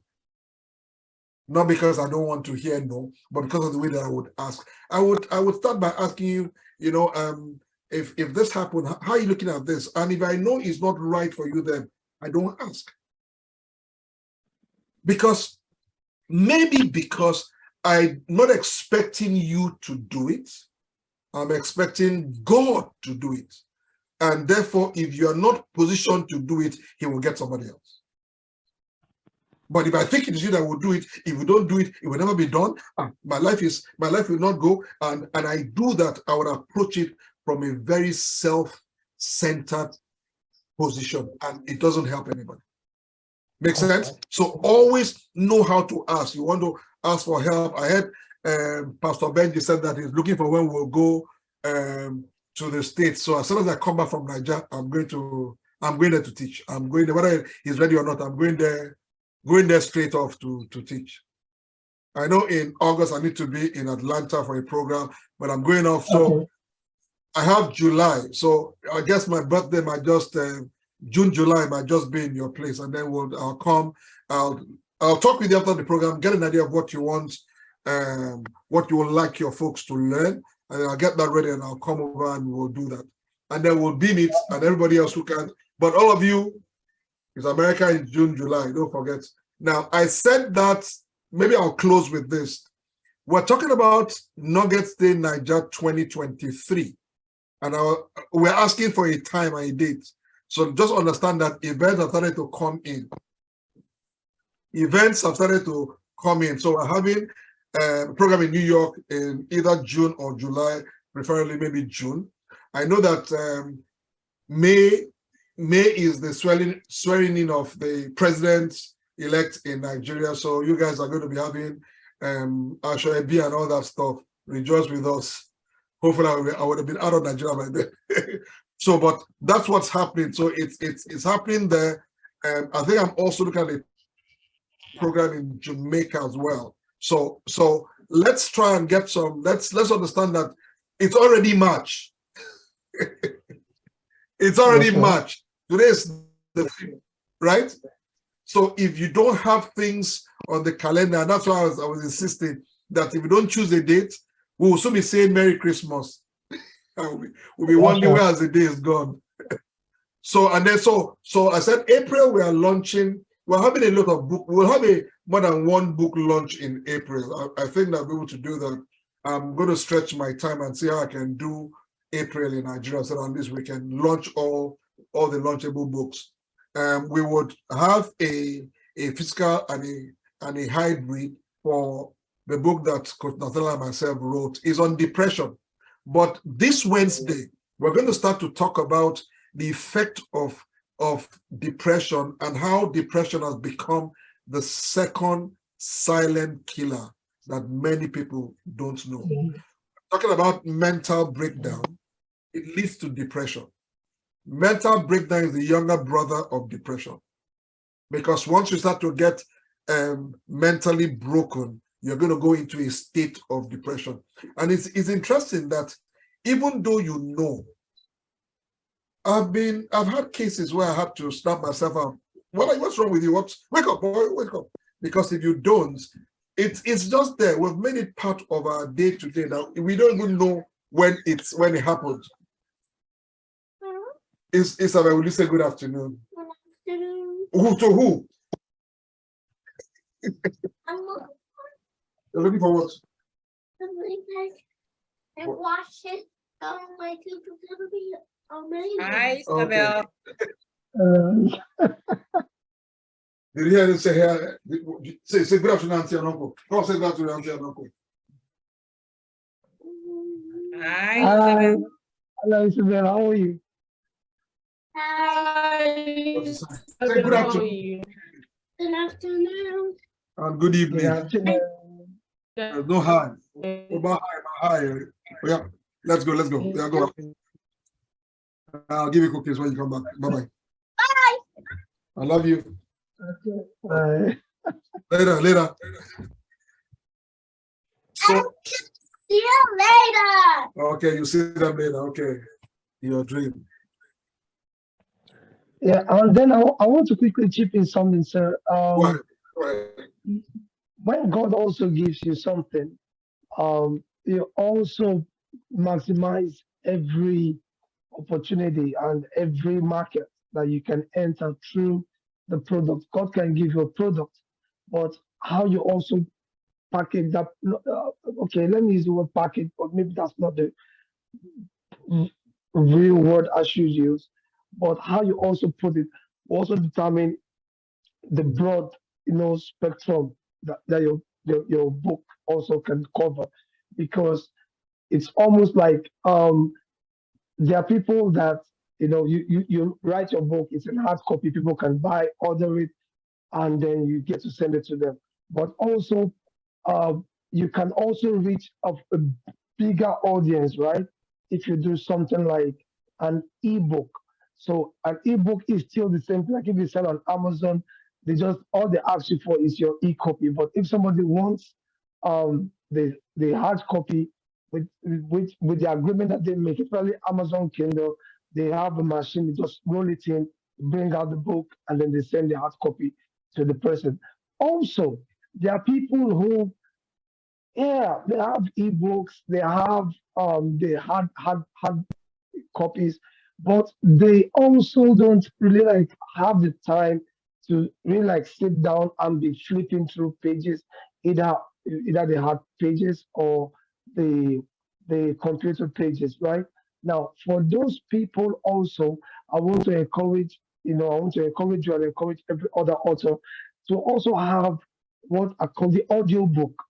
You understand? It's still that's going to stretch you a little bit, but you've done the main thing already. The baby is born, so you can either do it by yourself or you contract to people who do that. All you just need to do is just the same thing. They read the book into an MP3 file. So that also is the same thing. It's selling the way the hard copies is selling. It's selling the way the ebooks are selling, because somebody like me, I may not be able to flip through the Bible, you know, every day, sit down. I do that because, yes, I love to do that. However, before I literally read the Bible from cover to cover, I have listened to the audio Bible. I read the Bible cover to cover at least 2, 3 times in a year. But I listen to the audio Bible at least 15 times in a year. That's a huge difference. You understand? And sometimes it comes alive in a different way. I send my daily devotionals to people, and I have a wide range of people now that are in my mailing list and my contacts that I send my daily devotionals to. However, one day the Holy Spirit just woke me up and said, "Come, let's do something." There's this principle, but you think you can only practice it, when it comes to book writing and all of that. So he told me, get your phone, get your recording stuff, and he put it there. And then he just said, your devotional for so day is what? I said, okay, is this? He said, put it on your phone. And I just put it there. And he just said, read the devotional. Now, if you look at, for those of you who are on my Facebook page, I've been bringing out some teachings which are called today's motivation. It is word for word, literally word for word, my Lead Your Life devotion. The only difference is I just read it. That's the only difference. And I tell you, the way it's being received, it's like wildfire. And I'm like, but this person, just the same way I felt with my first book. Remember my story? How I used to give out pamphlets, and now I just put those pamphlets together and made my first book. The same thing. And so people brought testimonies and everything. And I'm like, but I sent you the devotional this morning. You see, they didn't read it. They to encourage me. Some of them will send emojis like, I now feel like this, but now they heard me voice it and it came alive. And that began to open other doors and everything. I'm like, okay, God, before they catch on to it, do you want me to still continue writing it or do I start the video? So I just feel that I think one of the challenges that we have, one thing that I feel that we have as a challenge is maybe because of Nigeria being what it is. Nigeria is Nigeria. I choose not to call Nigeria third world because they can say Nigeria third world, but we have first class citizens of the earth, from Nigeria. So we don't call ourselves that. We don't belong to that. But what I'm trying to say is that we need to be able to, it's almost like if you give a Nigerian Gary now, right? It doesn't Gary, from cassava. The person thinks of two things: either to drink it or to make a bar. And I'm like, this same Gary, if you give it to somebody who has a Western training, it will create delicacies from the same thing. That you'll be wondering, is this the same guy that all we do with it is just make a bar or put water and drink? So we must also learn to expand our thinking.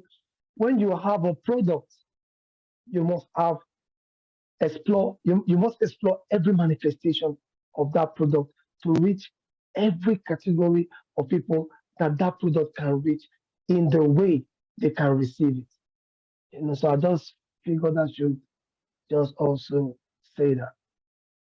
Thank you. So you hear that, but the first thing, just get that one written. It doesn't matter whether it is 3 chapters. It is sound like, for instance, that she can be thinking of moving a book to audio and it's not difficult. In fact, I think I'm exploring that as we speak now.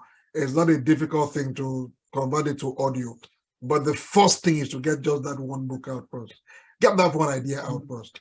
You don't need a lot of forget all that tools, yes, but you don't. If you give yourself to this, you will get this done by mid of this month. Don't drag it, take it. I think sometimes we are looking for that perfection. I want it to be like Mr. Jenkins' own. I want it to be like Olumide's own or Tony's own, and we lose momentum. We lose essence. Once you lose momentum, you won't be able to go further. It's critical. I don't know who I'm talking with, and I'm glad that Linda is still on the call because Linda also has a book in the making. Now, Linda, let me tell you what has transpired. For someone like Natalia, who is launching her book next month, one of the things we've been doing is that every Friday at a particular time, we kind of touch base. So we took it because we decided that we wanted to have a physical launch and also a hybrid launch. And I'm sure my co-author doesn't mind me sharing this because we're talking to us in the house. What we now did was that, okay, you take care of this aspect of the launch. You take care of the physical aspect of the launch, so the venue and all that. We just got someone that will do that for us. So the review and all that stuff. I'll take care of this part of getting the book in place. We're already written the book already. We just need to put that together. We sent it to some to our what should I call him, editor, to kind of proofread for us. He did that, came back, asked us to add a few more things to it. But now what we're going to do now is that we're going to, we've done that, but we kind of beefed it up a bit. Just that small space of time, we've added other things, we've changed other things. Because every time that you keep it, you keep changing it. You keep adding or subtracting or tweaking or doing all of that. So we set a date first when we want to launch the book. And then everything now we're working towards that date. When you don't have a date to launch, there's nothing to work towards. So whether we sleep over it or wake over it, it doesn't matter. But that's what we need to do. To set a date and then now say, okay, what do we need to go into this? We're looking to have a it's called a landing page. One of the things that we're looking to have. We're not planning to have a I don't think we'll have we may or may not have a website for it per se. We'll not have a web page for it, but we'll have a landing page where you can go read all about it. And there's a sequence we want to use to get people to eventually pick up the book. The launch would make it because when you launch, because of the kind of culture we have in Nigeria, Nigerians, we don't like to buy things in abstract. Don't tell me the fish is still swimming in the ocean, but you already put your itinerary in place. You will catch as soon as they would rather that if they see the book, oh wow, they would be able to launch the book. That's why we're launching it like that. But once we do that, we already have the hybrid, so we already have it ready for anyone to go log in and buy. Then we can look. The next thing we're going to look now is we're starting to discuss. I don't know if Coach Dada remembers. We've started to discuss a weekly program, like like coaching expert on that subject of depression, what to do, how to note, how to cry for help, how to reach out for help, who to reach out to, and we know as we do that, we'll start to get bodies that actually help in those things. We'll partner with them and say, listen, we're going to be sending people your way. We don't have to be nurses or psychiatrists to do that, but we know how to help you look at it and then point you towards where you can go. Make sense? And then Pastor Banji was talking now about having it in audio. So automatically, as soon as we launch the book, we're already going to get the audio out again, and then we'll start to do a training. So apart from you just getting the book, what kind of training are we doing? Take that one material and point it in different formats, so that some folks who can, like me, for instance, the truth is that I'd rather listen than read. I don't read very long. Once I'm reading and I get the idea that I want, that book is done. So think about how to approach this. Get a date. I said this on Wednesday. I said, for those of you who are thinking of starting a side business, you need to set a date when you will launch the business, so you can start working towards that date from today. Makes sense? I see Lillian is on the call as well. Lillian, I've missed you. All right. Now, Aniekan, are you trying to confess? Because he has not answered me since that day after I reported him. Okay, Linda. All right. So this is how it works. This is how it works. Okay. I've answered you. You have not called me. I can't remember. So you are the one that will call me and say, Coach Alpha, well, what are we doing today? And then we can set a time when we will meet every week. Okay. For 25, 30 minutes. So, this time we would, so we can talk about the book. So when we meet, you talk about the storm or the weather or the children or your house or the house or the new contract. We're talking about the book. Where are we? What are we doing? And then we set some things that we would accomplish before the next meeting. But two things, if you can send a launch date. Now, whether you want to launch it virtually or both, it doesn't matter. But there has to be a date when you want to launch the book. Without a date, we can play till 2040 and we'll still be okay. So set a date where you want us to launch the book, and then during the week, what time? So give me a block of time, and let me see how we'll work that. Where we can. Okay, sir. So anytime between 1 and 2 my time, anytime between 6 and 7 my time, and then we'll look at a 30-minute, 25-30 minutes between that. Now it forces us to prepare for the next meet, because if it becomes the next meet, you'll be telling me, oh coach, yeah, that's true. The way things are going, we won't be doing that. You can ask us we get on the book. Where are we? What are we doing? What are we not doing? This is what I've for what we said last time. This is what I've done so far. This is what I've not. I'm going to do right now, so we can keep that going. Because trust me, when you get on this call now, I'm sure your mind will not be on the book or on me. It's going to be on other things. There's getting ready for tomorrow and all, and then that can sweep you up. So please, that's what I want to do, Linda. Please. Okay, sir. Cool. I will. All right. Thank you very much, ladies. Always more ladies and gentlemen anytime. Thank you very much. So, thank you. Pastor Benjamin, we'll talk.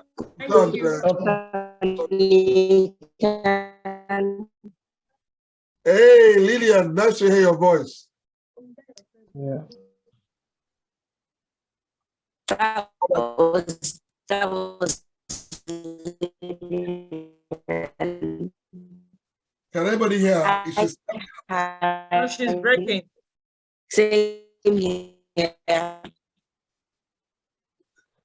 Linda, I know you just said something about you're breaking. You're breaking. Is it okay? Linda interjected before I could even respond. Oh, my jealous twin. Oh, sorry. Can you hear me now? Okay. Now, did you have a question? Network is a bit bad where I am. Sorry. Yes, it is. It sounds like that. Did you have a question or some comment you wanted to kind of add to the conversation?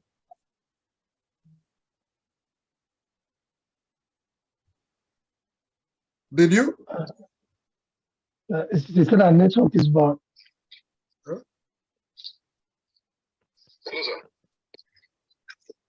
Go ahead.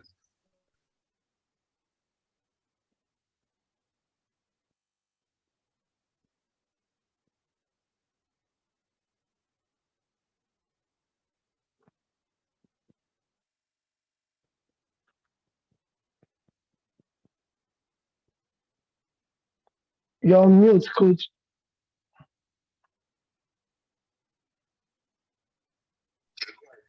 Okay. Okay. So, Lily, I really wanted to say something. If you do, please. But as I said, on Wednesday, I just want to come and be real in terms of what we're talking about. And this particular Wednesday, we'll be talking about this thing we call depression. I know it's not a very fancy name. We think it's just for celebrities or some people who don't know how to, but interestingly, when there's stress, there's a tendency for that to creep in. We want to talk about that this Wednesday. So if you, not just you, sometimes it's not you that needs that, you know, someone that needs that, share the link with them. I shared the link on the chat. Copy that, share that link with them, get them to be a part of that conversation as well. It doesn't cost them anything but to remember that time to log in. But trust me, what they get from it is priceless. It's priceless. Because as I said, when people don't talk, you don't know what's going on. That's why we're talking about asking. When you don't know how to ask, you don't know how to talk, it can be very challenging. And because it's challenging, guess what? We're not getting help in that area. It can also lead to some frustrations as well. Make sense? So let's get together Wednesday and talk. Earnest talk. Okay? And if you have any question, please remember, I'm just a text or a dial away. Thank you, Coach. Pastor Benjamin, thank you very much. Linda, thank you. Linda, thank you. Coach Nathana, thank you. Have yourself a wonderful week, okay? And we'll talk soon. Okay, thank you, Coach Aniekan. God bless. Bless you. Bless you. Bye-bye. Bye-bye.